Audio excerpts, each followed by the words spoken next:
जी, आप सभी का हमारे लाइव योग कक्षा में अभिनंदन है, स्वागत है। लेट कर किए जाने वाले योगासनों में आज एक विशेष आसन शलभासन हम करने जा रहे हैं। शलभासन की विधि, लाभ और सावधानियों पर हम विस्तृत रूप से चर्चा करेंगे। शलभ बोलते हैं टिड्डी को। टिड्डी जैसा शरीर का आकार होने के कारण इसका नाम शलभासन रखना है। शलभासन को हम पार्ट 1, पार्ट 2 और पार्ट 3 में करेंगे। इसके लाभ के बारे में चर्चा करेंगे और क्या क्या सावधानियां रखें। तो आइए हम सीधा हमारी लाइव योग कक्षा से आपको रूबरू कराते हैं, जोड़ते हैं। आज का कौन सा आसन है? शलभासन। सभी पेट के बल लेट करके ये सूक्ष्म अभ्यास करते हुए सभी योगार्थी इधर पूर्व, अमन, ज्योति और सभी हमारे योगार्थी सूक्ष्म अभ्यास करते हुए अब सारे के सारे जुड़ेंगे शलभासन में। तो सभी मकरासन में आ जाएंगे, पैरों को सीधा रखेंगे। मकरासन में पैर मिला लेंगे और दोनों हाथों की कलाई के ऊपर अपने सिर को रख लेंगे। लंबे गहरे श्वास अपने सिर को अपने हाथों पर लगा लेंगे। श्वास पर श्वास को बैलेंस करेंगे, संतुलित करेंगे। लंबे गहरे श्वास। आसन जब हम करते हैं तो बीच बीच में शवासन या मकरासन करना जरूरी है। अब सीधा शलभासन से जुड़ेंगे। सभी आंखें खोलेंगे, अपने सिर को उठाएंगे, अपने दोनों हाथों को अपने जंघाओं के साथ लगाएंगे।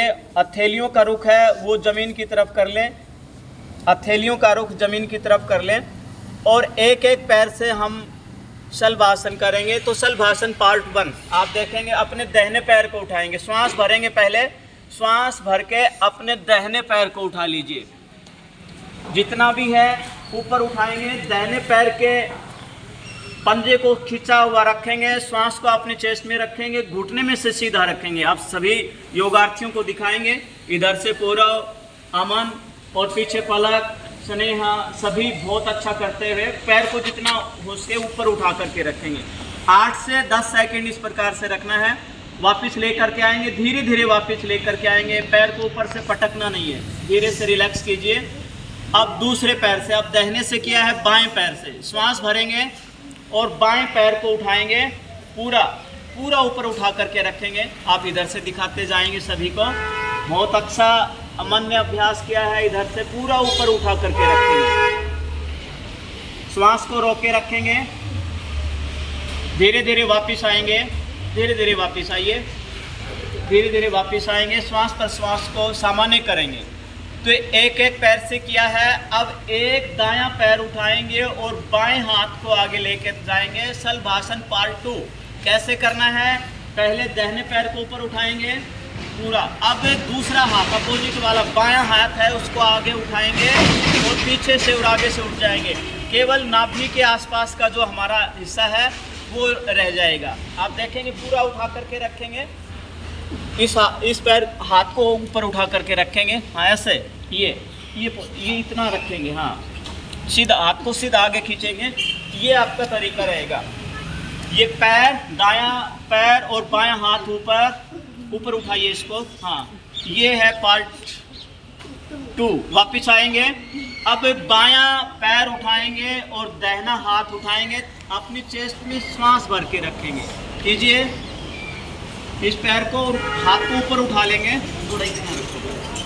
ये शलभासन पार्ट 2 है। 8 से 10 सेकंड हमें पहली बार रखना। आप देखेंगे यहाँ से लेके पूरे आगे तक हमारी जितनी भी नरां हैं, जितनी भी हमारी मांसपेशियाँ हैं खिंची हुई हैं, चाहे हमारे नीचे की मांसपेशियाँ हैं, पूरी की मांसपेशियाँ, थाई है, हिप्स है, हमारी कमर है, सारी मांसपेशियाँ खींची हुई। वापस आएंगे। ये पार्ट 2 था। अब पार्ट 3 यानी शलभासन का हम पूर्ण आकार देंगे। इसमें क्या करना है? दोनों हथेलियों को जंघाओं के नीचे रखते हुए श्वास को भर के रखते हैं और दोनों पैरों को एक साथ उठाते हैं। शुरू कीजिए। शलभासन पार्ट 3 पूरा उठाएंगे। एड़ियाँ मिली हुई, पंजे मिले हुए, दोनों घुटने इसमें सीधे हैं। आप देख सकते हैं सभी योगार्थियों को। बहुत अच्छा अभ्यास उठा करके रखें। सभी को आप देखें, अपनी ठुड्डी है वो मैट पर लगी रहेगी। चेस्ट में पूरा श्वास भर करके रखेंगे, रोके रखेंगे 8 से 10 सेकंड हम आरंभिक अवस्था में रखेंगे। वापस आएंगे मकरासन में, लंबे गहरे श्वास, दोनों हाथों को आगे रखेंगे, अपने दोनों हाथों के ऊपर अपने सिर को लगा देंगे। तो ये हमने शलभासन पार्ट 1, पार्ट 2 और पार्ट 3 किया है। अब इसकी लाभ की हम चर्चा करें तो सबसे पहले तो हमारे जो साइटिका के रोग हैं, साइटिका एक हमारी जो नर्व है जो विशेष करके हमारे हिप्स के जो जॉइंट हैं उसमें नर्व है, ये उसमें पेन होता है जिसको हम साइटिका का पेन बोलते हैं एक प्रकार से। उसमें इतना खिंचाव सा रहता है, हमारे मांसपेशियों में, हिप्स की जो मांसपेशियां हैं उनमें यहाँ पेन होने लग जाता है, इसको साइटिका का रोग बोलते हैं। तो साइटिका के रोगियों के लिए शलभासन विशेष उपयोगी है। दूसरा, हमारे बैकबोन के नीचे के हिस्से में जो पेन होता है उसके लिए शलभासन विशेष उपयोगी है।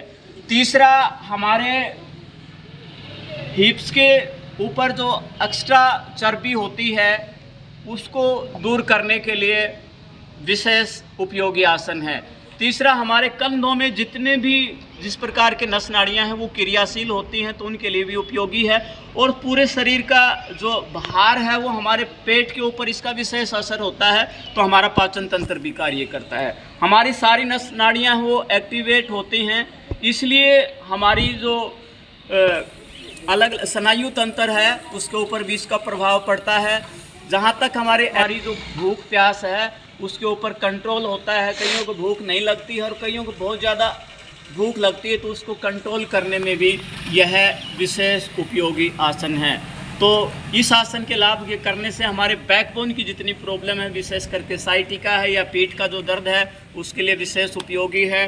हमारे पाचन तंत्र के लिए, हमारे स्नायु तंत्र के लिए विशेष उपयोगी आसन है शलभासन। तो हम ये पार्ट 1, पार्ट 2, पार्ट 3 में करवाया है, तो इसके अनुसार आप इसका अभ्यास करें। आप शुरुआत में 10 से 15 सेकंड से आप शुरुआत करें, उसके बाद आप अपने कैपेसिटी के अकॉर्डिंग इसको बढ़ाते रहें। तो आपने आज देखा शलभासन के लाभ की चर्चा की। सावधानियों के संबंध में चर्चा करें तो अगर हमारे पेट में किसी प्रकार से कोई जख्म है या पेट का कोई ऑपरेशन है, ऐसे में हमें शलभासन नहीं करना चाहिए। पेट में किसी प्रकार का कोई भी ऑपरेशन है, जख्म है, अल्सर है, हर्निया के रोगी हैं, उनको शलभासन नहीं करना चाहिए। बाकी सभी के लिए शलभासन है, उपयोगी है, लाभप्रद है। तो आप प्रतिदिन शलभासन को अपने योग कक्षा में, अपने योग की दिनचर्या में जोड़ें। आज के लिए इतना ही। जय हिंद, जय भारत।